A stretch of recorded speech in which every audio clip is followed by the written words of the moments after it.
ગુજરાત પ્રદેશ મહિલા ઉપાધ્યક્ષ કામિનીબેન સોનીની અધ્યક્ષતામાં એક પ્રવાસનું આયોજન કરવામાં આવ્યું। બિહારના પટના એટલે કે મુખ્ય કાર્યાલય પ્રદેશ કાર્યાલય ખાતે પ્રદેશ અધ્યક્ષ દિલીપભાઈની ઉપસ્થિતિમાં સાથે મહામંત્રી ભીખુભાઈ દલસાણીયાની ઉપસ્થિતિમાં પ્રવાસ અંતર્ગત ચર્ચા વિચારણા કરવામાં આવી અને માહિતી એટલે કે માર્ગદર્શન પણ આપવામાં આવ્યું। સાથે જ પવિત્ર રક્ષાબંધનનો તહેવાર આવી રહ્યો છે। ભાઈ અને બહેનના પ્રેમના પ્રતીક સમાન આ તહેવારની પણ ઉજવણી કરવામાં આવી એટલે કે બહેનોએ અહીંયા અલગ અલગ વિધાનસભામાંથી બહેનો ત્યાં પહોંચી છે, પ્રવાસ અંતર્ગત ચર્ચા પણ કરી છે, સાથે જ ભાઈઓને પોતાના રક્ષા માટે રક્ષા કવચ એટલે કે રાખડી પણ બાંધી છે।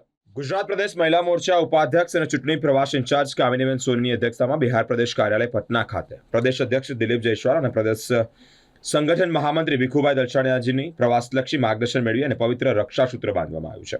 ગુજરાતની બહેનોએ 15 વિધાનસભાની જ્યારે જવાબદારી મળી હોય ત્યારે પોતાના વિધાનસભામાંથી પ્રવાસ કાર્યની એક શરૂઆત કરી છે।